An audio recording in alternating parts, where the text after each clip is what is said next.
You're listening to a Frequency Podcast Network production.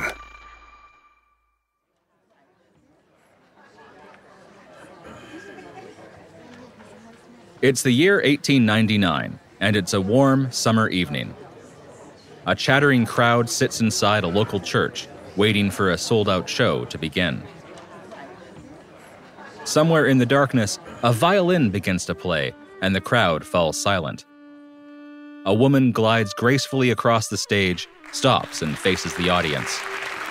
She has the posture and poise one would expect of a proper Victorian lady, but her costume is exciting and exotic, like something out of a dime novel.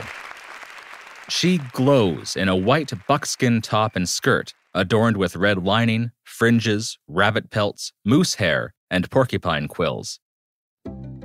Colorful beads and silver trade brooches glimmer in the stage light, along with the bear claw necklace that wraps her elegant throat and the wampum belts and hunting knife that are strapped to her side. Less obvious is the human scalp that dangles from her waist, a grisly addition that is perhaps even more titillating than the shortness of her skirt, which ignores contemporary modesty to reveal the young lady's moccasined feet, buckskin-clad ankles, and lower calves. It is the traditional dress of her people, the papers say, the raiment of a Mowhawk princess. And she is a princess with many names. She made her literary debut as Dequionwake, a Mohawk name that means double wampum or double life. The newspapers sometimes call her the Indian poetess or the Mohawk maiden, but she is best known by her English name, E. Pauline Johnson, internationally renowned poet, author, and performer. She lifts her hand, begins to speak, and for the next half hour, her lyrical voice wraps her listeners in the romance of the frontier. The first poem is told from the perspective of the wife of a great Mohawk chief. She is kidnapped by an enemy, but manages to trick and kill her assailant and return home. It's a story of revenge, sexuality, and honor.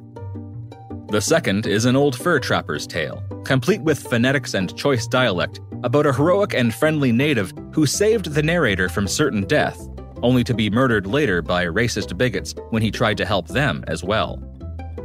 The third is a patriotic hymn about the bravery and strength of the Northwest Mounted Police, and it's met with patriotic applause. But it's the fourth poem that has the most impact, and it serves as a fitting end to the first act, before Johnson swaps her buckskin skirt for an equally striking modern Victorian gown, and switches themes from Indigenous stories to British-Canadian nationalism. This final piece of the first act, she says, is inspired by an old Indigenous legend. She calls it the Legend of the Qu'Appelle Valley.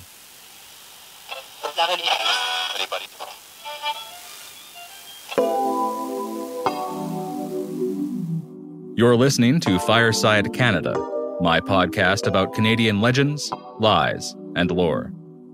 I'm David Williams. Tonight, a beloved prairie classic that tells us how a certain valley in Saskatchewan got its name. Or does it?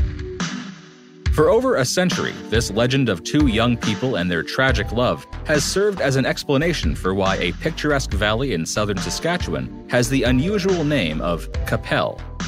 But, as you might expect, there is more to the story. In this episode, we'll hear the elements of that classic tale, learn how it became famous, and then take a deeper dive into the history of one of the most well-known stories from the land of the living skies. This is the Legend of Qu'Appelle.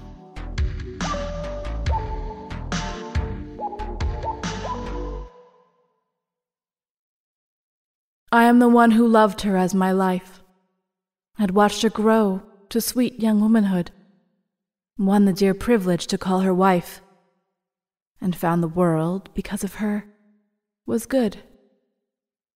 I am the one who heard the spirit voice, of which the pale-faced settlers love to tell, and from whose strange story they have made their choice of naming this fair valley the Qu'Appelle. The audience hangs on every word as she tells a tale of lost innocence, tragic love, and the end of youth on the northern plains. Later, newspaper reviews will praise it for its emotional words and performance. The poem will prove so popular, in fact, that it will soon appear in newspapers and magazines across the continent, and in Johnson's second book of poetry titled Canadian Born. In 1910, after retiring in Vancouver, BC, Johnson will write and publish a prose version of this story. 4 decades later, new versions of the legend will start to appear, penned by various authors and published everywhere from folklore collections to tourist pamphlets and travel guides. Through it all, it is Johnson who will be credited with popularizing and immortalizing the legend. So, what is the legend? Well, the version that's best known today, the one inspired by Johnson's work, is very much a product of its time. Pauline Johnson has long been a somewhat complicated and controversial public figure. As recently as 2017, the Toronto School Board declared that a well-known folk song was, quote, inappropriate and racist, end quote, not because of its content, but because it was, according to them, based on a poem by Pauline Johnson, and thus steeped in a racist historical context. It's true that, even at the peak of her popularity, Johnson was sometimes criticized for seeming a little too enthusiastic about post-colonial romanticism and the noble savage stereotype. Now, don't get me wrong, she was a very impressive artist and businesswoman, and a supporter of Indigenous people. But she also knew her audience, which consisted mostly of wealthy white British people, and she knew what they wanted. For the most part, her successors, the authors of the 50s and 60s who retold the story of Qu'Appelle, seem to have taken that idea and run with it. So while the core of the story, in my opinion, comes from an honest place and has a solid foundation, its modern versions are what many would consider problematic at best. These are stories, mostly from the mid-20th century, but some from as late as the 2000s, about a handsome young, quote, Indian brave and his beautiful Indian maiden, unquote, with names like Fleet of Foot or Morning Star and Forest Flower or Prairie Rose, who lived in a pristine and rugged wilderness still untainted by quote-unquote civilization. These romantic, out-of-touch themes have become so connected to the story that even more recent retellings, a book of ghost stories written in 2000, a number of online blog posts and articles, even a popular blank verse rendition published as late as 2002, can't help but use these outdated terms and antiquated sentiment. I don't want to be just one more person waxing romantic about young lovers, wigwams or teepees, and idealistic natural settings. So I've decided to give you just a quick summary instead. It should still be relatively easy to follow along. Most of us have heard this kind of story before. But for those listeners who really enjoy the story part of the podcast, don't worry. I'll share a story that is inspired by this legend at the end of the episode. A short note before I begin. This story is, first and foremost, an Indigenous story, told by a specific group of people about a river that played an integral part in their lives. Over the span of 2 centuries, it has grown beyond the valley and has been embraced by a huge number of people from countless backgrounds and ancestries, both within the province and beyond. As usual in this podcast, I'll be diving into not just the story and its meaning, but its history as well. The problem is, that history is stained with elements of racism and injustice. I won't dwell on that fact, but I won't gloss over it either. I'll be discussing and quoting some antiquated and racist ideas and language with the intention of providing some context and aiding in understanding the history of the legend. This is a warning that some of the things discussed in this episode might be uncomfortable. With that said, on with the show. Part 2. The Legend. It was said they shared a love unlike any other. Or at least it was 1 in a million. Which in stories like this means it was mostly unremarkable, save for the fact that it was forged in the raw emotions of youth, with feelings still unchecked by the cynicism and disappointment that comes with experience. Young love. They were everything a young man and a young woman are supposed to be in stories like this. He was strong, brave, adventurous, daring yet sensitive, maybe a little naive, but What he lacked in experience, he made up for with a youthful enthusiasm for love and for life. For her part, she was beautiful yet charmingly timid, talented yet reserved, desired and pursued by everyone who saw her, of course, but also independent, discerning, pure. Some say they knew each other since childhood, and that's why their love was so strong, so transcendental. Others said that he was the end of a long line of suitors. He was the dashing hero who finally succeeded in winning her heart. Either way, they fell in love and planned to marry, until suddenly the young man was called away, either to war or to business, one of those adult responsibilities that are thrust upon us in our youth by a society that calls for us to do our duty. And so the young man left in his canoe, but promised he would return before the first fallen leaf of autumn. Time passed, and somewhere on a distant shore, triumphant but lovesick, the young man began his journey home. He waved away his comrades' calls to join them in celebration. He ignored hunger and fought off sleep. His thoughts were solely of her as he paddled through night and day and night again. The evening before his arrival, he was resting a moment, letting his canoe drift silently down the river, when he heard a voice call his name. He looked around. "Who calls?" he answered. He peered through the darkness and listened. The shores were empty. He was alone, but the voice came again, this time much more clearly. A woman's voice was calling his name.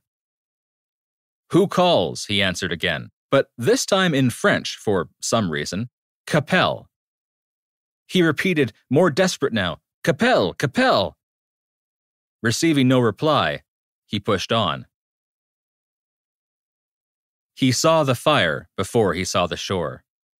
He arrived at her village just before dawn, but she was not there to greet him, at least not in the way he expected.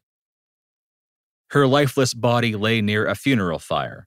Her father, standing with bowed head nearby, tells him that she called her love's name twice just before she died.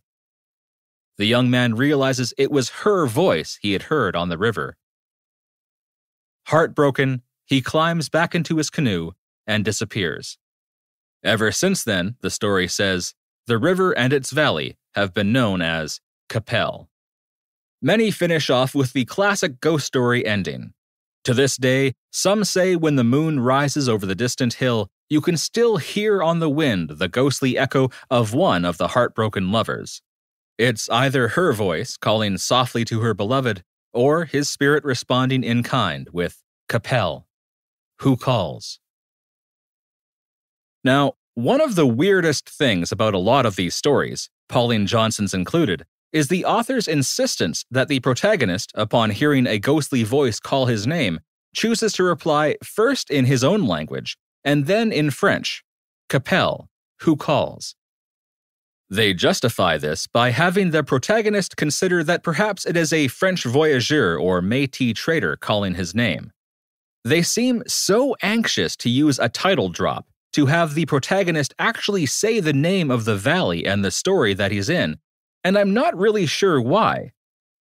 The only reason that comes to mind is that they didn't want to deal with the uncomfortable and certainly unromantic fact that foreign cultures had swept through the land where indigenous people had lived for thousands of years and assigned both the people and the land an alien name.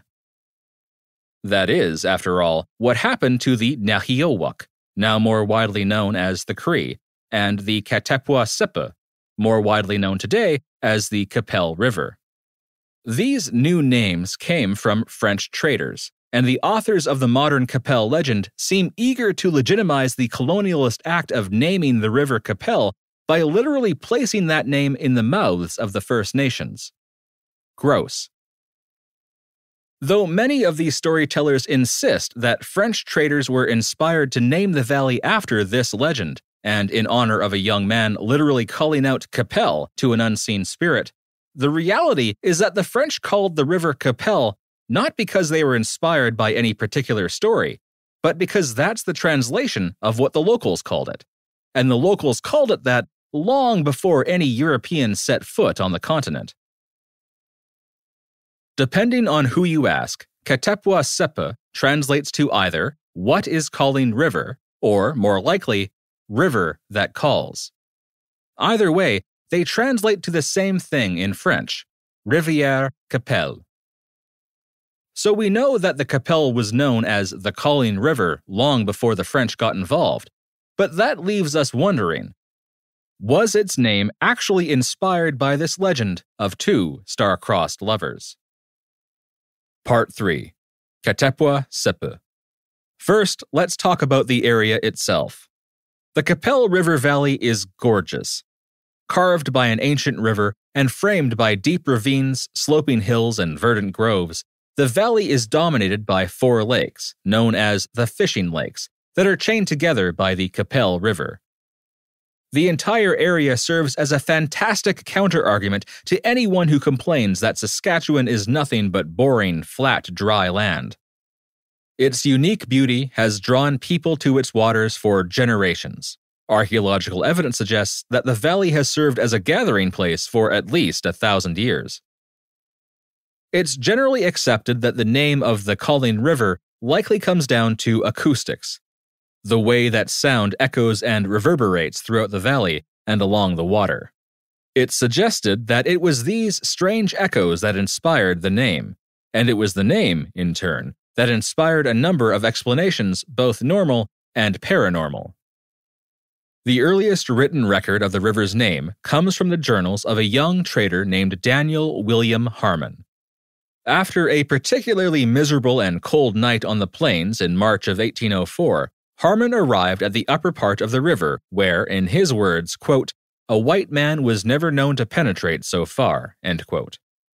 His journal entry for that day reads, Qu'Appelle, or the river that calls. This stream is so named by the superstitious natives, who imagine that a spirit is constantly going up or down it, and they say that they often hear its voice distinctly, which resembles the cry of a human being. It's just 2 sentences from a 382-page journal, but it gives us a glimpse at a legend that, at this point, is securely tied to the land. It seems that this legend doesn't have a lot in common with the story made famous by Johnson nearly a century later. Note the use of the present tense and the plural. They say they often hear its voice distinctly. In 1804, according to Harmon's journal, to hear a ghostly echo on the river is a contemporary and shared experience. Thus, the voice of the river is heard not by just one lovesick Romeo, but by many within the community, and they attribute it not to a deceased loved one, but to a spirit that roams the water. 54 years later, in 1858, another foreigner arrived. This time it was a surveyor and naturalist named James Austin Dickinson, who, in July, decided to paddle down the Qu'Appelle River to Fort Ellis in present-day Manitoba. There, he met an old Cree hunter who drew them an incredibly detailed map of the region and shared with them a legend of the valley. It was interpreted and translated by the chief factor at the fort and then recorded by Dickinson in his journal. Quote, "A solitary Indian was coming down the river in his canoe many summers ago, when one day he heard a loud voice calling him. He stopped and listened, and again he heard the same voice as before. He shouted in reply, but there was no answer. He searched everywhere around, but could not find the tracks of anyone. So, from that time forth, it was named the Who Calls River." End quote. The Valley of 1858 was a very different place compared to the Valley of 1804, when Harmon had been the only white person to have ever set foot in the area. Now, an Anglican mission had been established at the center of the lakes just 4 years earlier, joining an already existing outpost of the Hudson's Bay Company. Times had changed, and the old hunter's story suggests that the legend had changed as well. In this version, the voice of Qu'Appelle is no longer part of a shared communal experience. The mysterious voice is not an often-countered oral manifestation of a particularly noisy river spirit, but an isolated incident encountered by one solitary man at some indeterminate point in the past. It's one huge step closer to Pauline Johnson's poem. There's no mention yet of a beloved partner or an untimely death, no suggestion that the voice might actually belong to a human spirit, but it feels as if that can't be very far behind. There's one more early story that I'd like to share with you.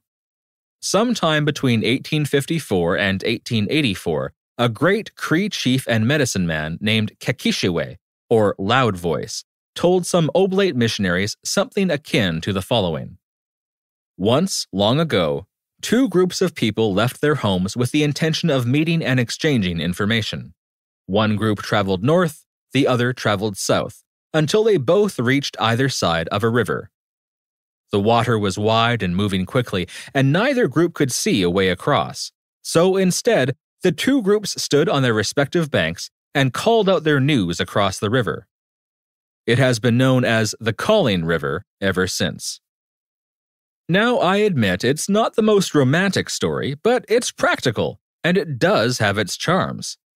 It lacks any kind of poetry or romance, but that makes it the perfect palate cleanser for the somewhat saccharine tale that's better known today.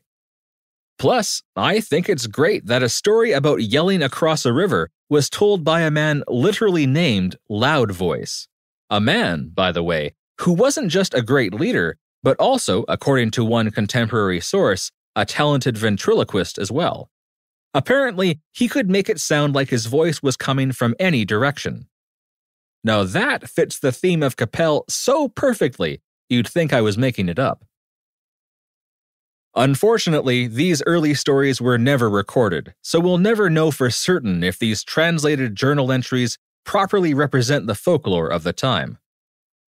It could be that Harmon heard the story from someone who didn't know the story very well or wasn't great at telling stories. But at least these accounts offer a glimpse into what the Legend of Qu'Appelle might have been in the years before Pauline Johnson made it famous. But what about after? Are there other legends of the valley that were published later, perhaps overshadowed by Johnson's work? That leads us to Part 4, The People of the Plains. According to accounts at the time, by the early 1900s, the call of a mysterious river spirit seems to have transformed completely to become the voice of the dead, at least according to settler interpretations. In 1909, linguist and author Amelia McLean Paget published a book titled People of the Plains, the result of a commission from the Department of Indian Affairs to record the history, customs, folklore, and beliefs of the Plains Cree and Saulteaux peoples. Unlike Dickinson and Harmon, who were outsiders simply passing through the area, Paget was born in the Northwest and raised in the Qu'Appelle Valley. Her father, a Scotland-born HBC clerk, and her mother, a member of an important Métis family. Also, unlike Dickinson and Harmon, Paget had no need for an interpreter. Growing up at different outposts, she became fluent in at least a few of the Cree dialects. When Paget was asked to write a report on the indigenous people of the prairies, she sought out communities she had known since childhood and was often welcomed as a friend. When she interviewed various elders and asked to hear their stories, she did so in their language, then conferred with other community leaders to ensure she got it right. It wasn't perfect. Paget's work is generally regarded as having a lot of flaws that reflect the time period, but it's still invaluable in helping us better understand the culture and the customs of the time, including the customs and stories found in the Qu'Appelle Valley.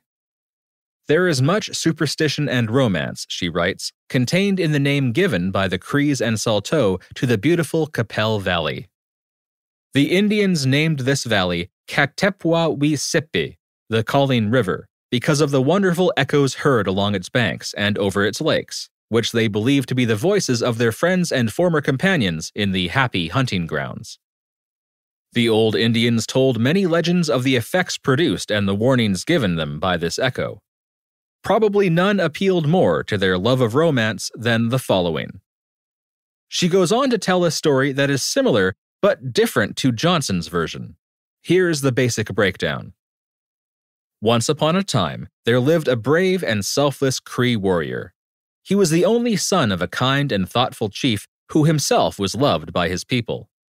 The chief's son was always eager to volunteer to lead scouting expeditions and raiding parties against their traditional enemy, the Blackfoot.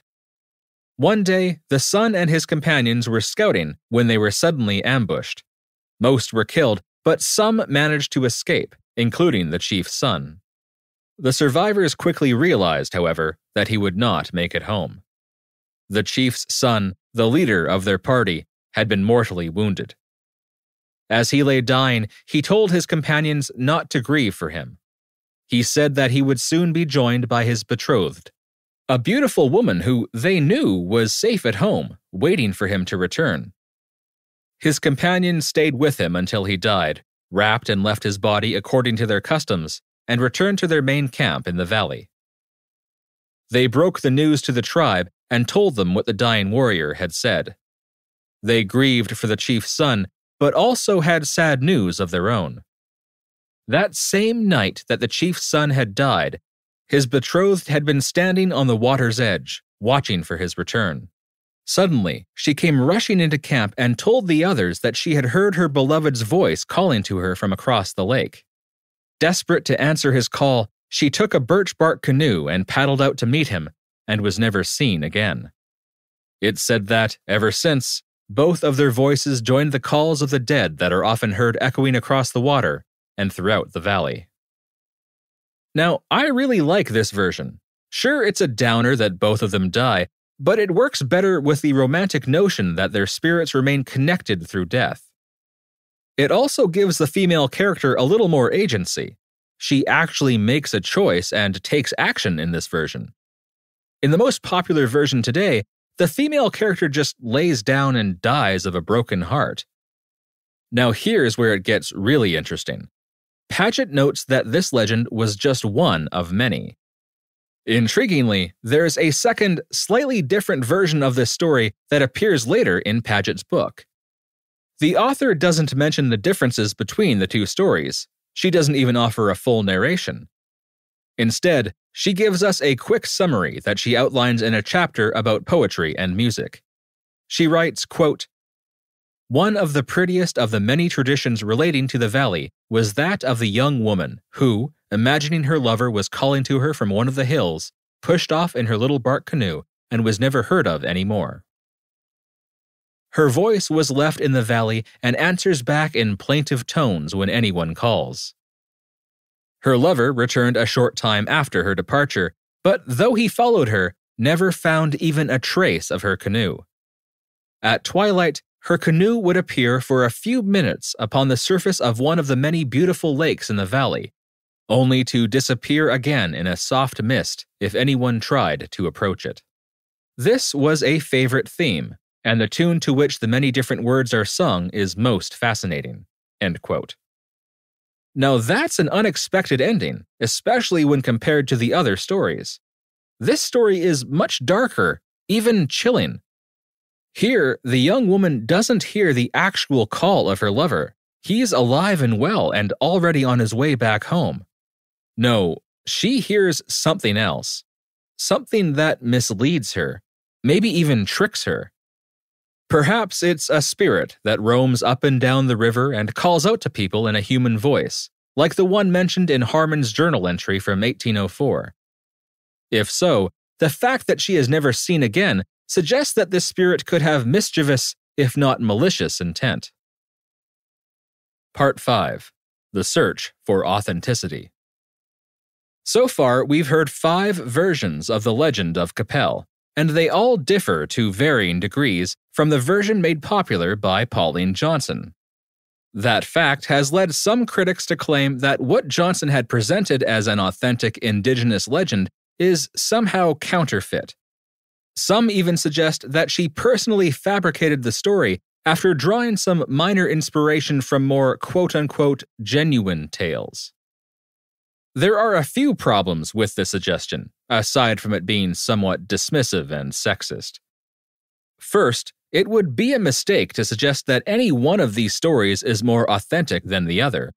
None come directly from a member of the Cree Nation, and thus all of them are likely tinted by the complications of translation, cultural interpretation, and colonialism. Second, there's at least one other story that matches Johnson's version, beat for beat. In 1892, Methodist minister and scholar John Maclean published the third edition of his book, The Indians of Canada, Their Manners and Customs. Inside, you'll find a legend of the Qu'Appelle Valley that has the same plot points as Johnson's poem, right down to the protagonist inexplicably yelling out Qu'Appelle. A year before that, in the April 25, 1891 edition of the Dominion Illustrated magazine, you'll find the same essential story briefly outlined in a very melodramatic travelogue titled Out West, written by the same author but under the pseudonym Robin Rustler, a name he used for work penned for more popular and less scholarly publications. Both of these pieces were written at least 7 years before Johnson's poem was published, proving, at the very least, that Pauline Johnson did not simply make up the story and try to pass it off as an authentic legend. Instead, you might be inclined to think that Johnson read Maclean's book or magazine article and borrowed the story for her poem. But it goes a little deeper than that. Johnson always said that she first heard the legend of Qu'Appelle from someone named Father Joseph Huguenard at the Lebret Mission. She explained that she simply took his story and transformed it into poetry. For his part, John Maclean mentions in his travelogue Out West about the genial and cultured Father Huguenard, suggesting that he met the man on his journey. It seems very likely, then, that both Maclean and Johnson heard the legend of Qu'Appelle from Father Huguenard, and both authors then proceeded to share the story in their own way. So at this point, it should be very clear that there is no one authentic version of the legend of Qu'Appelle. And so we can't say if any one story inspired the name of the river. It seems more likely that some strange but completely natural phenomena inspired the name, and the name then inspired the legends. I think it's likely that the Rivière Qu'Appelle was not intended to be read as Who is Calling River, but perhaps more directly as The River That Calls. It also seems a little unfair to discount one particular version just because it's a little heavy with seemingly Victorian sentiment and romance. In People of the Plains, Amelia Paget suggests that the story of how the river got its name was a popular topic of legend and also of song. Paget explains that, in song, the tune and general subject would remain the same, but the words would change from singer to singer. That means that each time someone sang of the Qu'Appelle Valley, they made that song their own. Taken as part of this greater tradition, all of the stories I've covered tonight could be considered both authentic and original. So that leaves us just one last question. Part 6. Myths and Legends. The question is this. With so many different versions of the story, why did Pauline Johnson's become so definitive? An obvious answer is simply exposure. Johnson was a very popular author and performer in her day, and her work would have reached a lot of people through her performances, her books, and her other published work. But it's not just the fact that she was famous. Johnson wrote a lot of poetry and prose throughout her life, and while some are still well known today, others have either been forgotten or lost completely. I think one of the reasons why Johnson's story has survived is because it resonated with the tastes and interests of 1900s North America. Johnson first published The Legend of Qu'Appelle Valley in 1898, and likely performed it in 1899, a time of endings and retrospection. Imagine, the 19th century is almost over. The Victorian era will also end in less than 2 years. The Klondike, that last gasp of the Western frontier, and a word that once inspired ideas of freedom and fortune, now inspires only contempt and derision. "Ah, go to the Klondike," has become a popular phrase for expressing disgust. Much of Dawson City, the iconic Yukon boomtown, has burned to the ground. The prospectors have left. The last great gold rush is over. The governments of the New World and their railroads now stretch from ocean to ocean. Horseless trams now glide across the countryside, thanks in part to hydroelectric energy harnessed from the once untamable Niagara Falls. In a few months, the Second Boer War will break out, and Canada will send its troops overseas for the very first time, signifying the young nation's shift from infancy to adolescence. The Wild West has been tamed, but its mythology lives on. At this time, people throughout the United States and Canada are obsessed with the notion of the fading frontier, and Indigenous people have become an unwilling symbol of the dying West. Crowds still flock to Buffalo Bill's Wild West show to immerse themselves in the romance and the whimsy of popular Western lore, watching night after night fanciful and exciting reenactments of legendary battles and the thrilling sharpshooting of Annie Oakley. The wealthy hop aboard trains that whisk them away to the exotic wilderness of the Canadian West, where they can gawk at strange wildlife and stranger people from the comfort and safety of a passenger car, as if they were on a ride at Disneyland. One eager English traveler, quote-unquote academic, and raging racist Douglas Sladen remarked how, on an 1894 trip through the Selkirks, quote, "The Indians and the bears were splendid stage properties," end quote. This comes after he insults an Indigenous man, comments that the man's wife, quote, "was not bad-looking," end quote, and compares their child to a puppy, all the while throwing in an anti-Semitic comment for good measure. Gross. If spectacular displays of sharpshooting, racing, rodeos, and battle reenactments weren't for you, and you didn't have the time or the money for a whimsical trip along the Canadian Pacific Railway, you might have considered attending a performance by Pauline Johnson, who, for about 15 cents, would whisk you away to the western wilds through the magic of the spoken word. Now again, please understand, this is nothing against Johnson. She was a talented author and performer, and in many ways an advocate for all Indigenous people. But she also knew how to give her audience exactly what they craved, and it came in the form of bittersweet frontier romance like The Legend of Qu'Appelle Valley. Its themes of lost innocence and sudden, unavoidable death seem to fit right in with the myth of the vanishing native, a trope that's still popular today. In fact, this connection between legend and trope is made agonizingly clear in John Maclean's, or rather Robin Russler's, article that I mentioned earlier. While the piece, titled Out West, does contain a brief summary of the Qu'Appelle legend, the article is actually more of an obnoxious travelogue that recounts, you guessed it, a fanciful trip by train to the exotic Canadian West, full of, quote, pleasant memories of red men, half-breeds, beautiful lakes, and Northwest romance, end quote, as well as, quote, scantily dressed children who are happy indeed in their poverty and filth, end quote. He opens his piece with this shining example of cringeworthy colonial romantic nonsense. Quote, prosaic indeed must be the traveler who can sit in the lodges listening to the traditions of the natives without a pang of regret and a longing to gaze once more upon the boundless prairie covered with thousands of buffalo, dotted with buffalo skin lodges, ornamented with pictures of various colors detailing the history of the martial heroes of the camp, and the large bands of antelope which roamed in innocence amid the primitive glory of the plains of Assiniboia. Alas, a great change has come in the interests of civilization, but the poet and artist cannot fail to drop a tear in silence for the faded glory of the native races, who, as they gaze upon the iron horse rushing past them, cannot help nursing their wrath to keep it warm, end quote. Maclean follows this nonsense with The Legend of Qu'Appelle, and ends on a poetic note to tie everything together. Quote, the shades of night fell upon us, and as we cast a retreating glance upon the lakes in the beautiful vale, we thought we heard from out of the water the voice of the Indian lover, and, as we listened, all we heard him say was, Qu'Appelle. Ugh.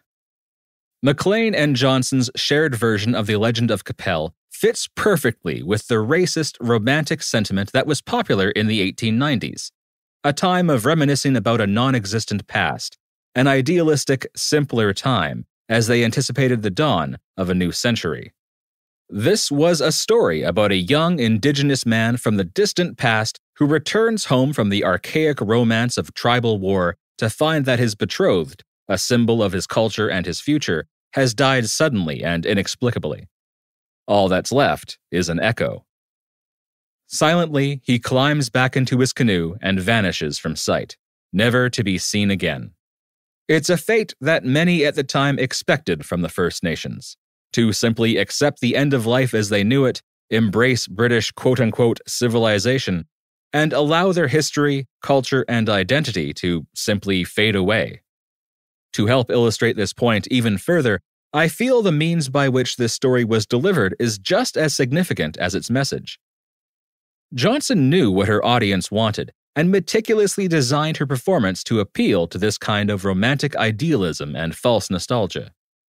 By 1899, most women on the Six Nations Reserve preferred wearing European skirts and gowns, but Johnson created a one-of-a-kind, eye-catching costume using modern goods from the Hudson's Bay Company and relics from the past. Despite what the papers said, it was not an authentic garment of hers or any other culture. It was, literally, a costume, designed to generate intrigue and interest. The hunting knife came from her father. Those silver trade brooches that glimmered in the light were heirlooms from her grandmother, antiques even then of the fur trade. The Huron scalp belonged to her grandfather, as did her stage name. When she performed poems like The Legend of the Qu'Appelle Valley, Johnson was a walking, talking, fanciful anachronism, a blast from the romanticized past. When she came back on stage for the second act, dressed as a modern English gentlewoman, she was performing, perhaps unknowingly, what many in her audience expected from the coming century: the transformation of a pretty but primitive native girl into a modern, civilized woman of the new age. In this way, the Legend of Qu'Appelle has become a myth told by and within a myth. Part 7. Legacy.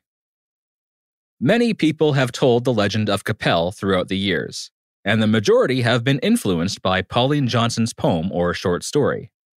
Nearly all of them are a little hard to read, steeped as they are in sappy melodrama, colonial romance, and racist misconceptions. It's easy to be totally dismissive, to consider the popular story as nothing more than cheap fiction, a quaint legend, as the author Trevor Harriott put it, that is, quote, of some comfort to the colonial mythmakers who would have us believe that the Indians have been conquered, end quote. But that kind of thinking can also carry with it another insidious and potentially racist idea, that when people of the First Nations share this story today, they're somehow not sharing a piece of their culture, but rather a flawed tale that has been tainted beyond memory by Victorian romance and colonialist ideals.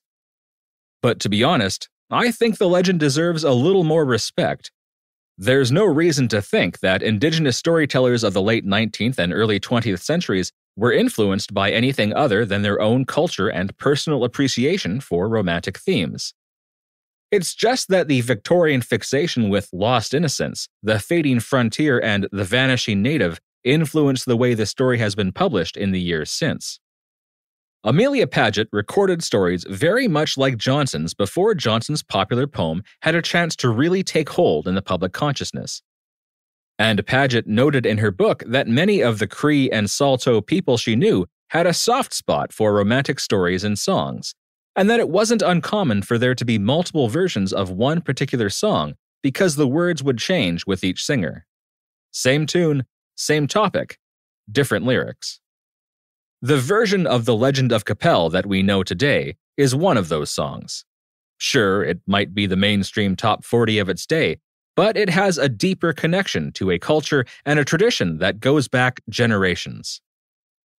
For better or worse, The Legend of Qu'Appelle is now a staple of prairie lore, still being passed from generation to generation through families of countless backgrounds and cultures.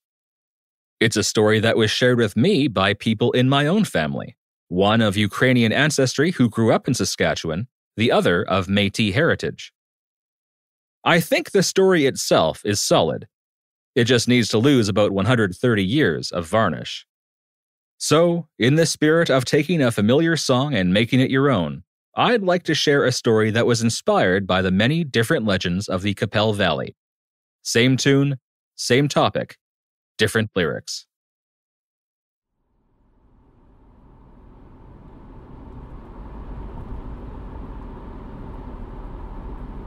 He crossed the border at sunset, and she was on his mind.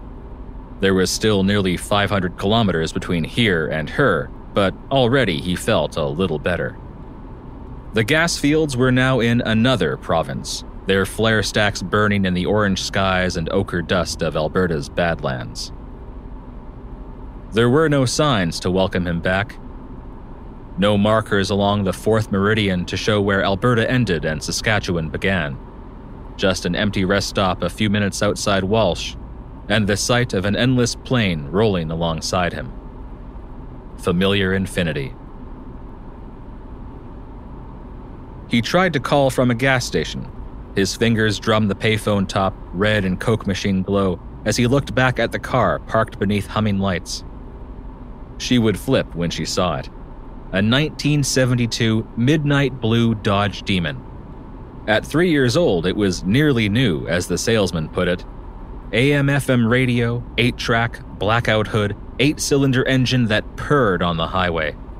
The salesman had slapped the hardtop and grinned. It had been traded, reluctantly, by a Calgary roughneck for a family sedan. Great shape, good price. The salesman extended a smooth hand with gold rings on 4 fingers. He took it. The handshake had drained his finances and lengthened his time away from her, but the job paid well, and soon he had enough for a down payment on a home.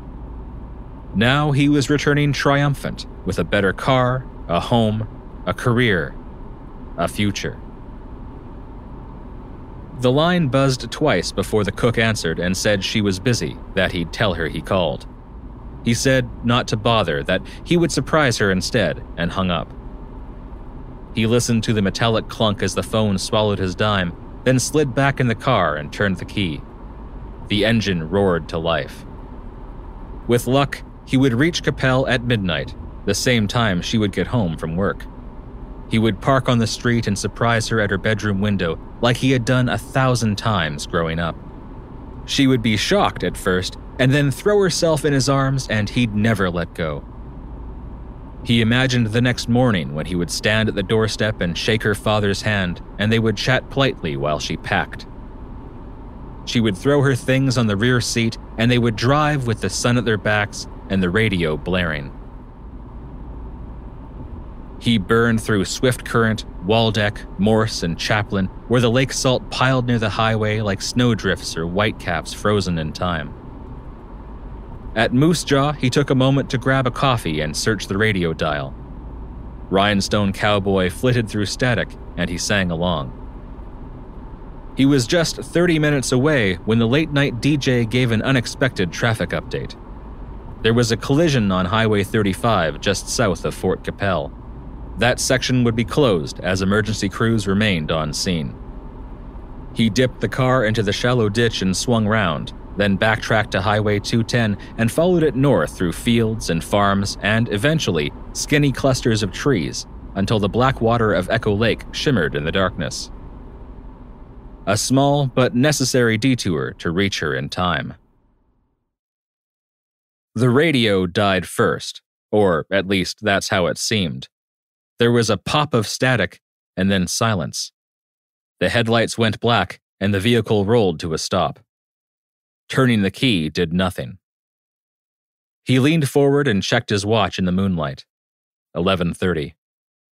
After he was done cursing the salesman, he popped the hood and peered at the engine like a seer reading entrails, seeking meaning in belts and hoses and valves. He was leaning over the radiator when he thought he heard a voice. He looked around but saw no one. Deciding that he was lost under the hood, he slammed it shut and moved to the door when he heard the voice a second time, now more clearly. It was a woman calling his name, but not from the road. It was coming from the lake. He walked to the edge. The moon rippled on the surface, and he could see lights on the southern shore, but nothing else. No boats, no people. "Hello?" he called out. "Who's there?" Nothing. Nerves, he thought. Stress. Imagination. A hallucination caused by fatigue from a full day's work and nearly 6 hours on the road. Back at his car, he tried the ignition again and was surprised when it worked. The engine rumbled, the radio snapped to life, and the headlights pointed home. He arrived just before midnight, parked the Dodge a few houses down, and walked the rest of the way. The moon beamed through yellow-topped trees and cast shadows on the sidewalk. He stopped short when he saw the light from her porch, a reflex from the early days when they would sneak away after her father had gone to bed. Then he saw the open door, the lamp in the front room, the golden light from the window, her father standing frozen on the doorstep, listening to an officer at the foot of the stairs, a police cruiser parked in the driveway. He quickened his pace, cut across the lawn. Both turned as he approached. Her father spoke his name in dreamy disbelief, eyes wet, voice thick and gritty like mud smeared on sand. What was he doing here? She had left after work to go to him, to drive all night to surprise him the next day. But if he was here, did that mean... Her father looked at the officer. Maybe it wasn't her. Maybe it was someone else. He stepped closer. What were they talking about? Where was she? What happened? Gone. Her father drew a ragged breath, and the officer continued for him. There had been a collision on the highway just south of town. She had been injured in the crash, and she died at the scene. The smack of a screen door shook him from his daze. He looked through the front window, saw her father crumpled on the couch. He nodded slowly. The porch light bloomed and swayed with emotion. He thanked the officer, then turned and began to cross the lawn when he heard his name for a 4th time that night. He looked back. The officer approached. That was his name, right? He nodded. The officer sighed. She hung on for a bit. The paramedics who were with her, they said she spoke that name twice before she passed. The officer hoped that was a comfort. Somehow, he found his way back to the car. He turned the key, he put it in drive, he got back on the highway again, this time pointing toward the setting moon. All he could think about were the stories he heard as a child. The stories of spirits on the water, of the river and its lakes, and voices on the air. The legends of the valley of the winding Qu'Appelle, the river that calls.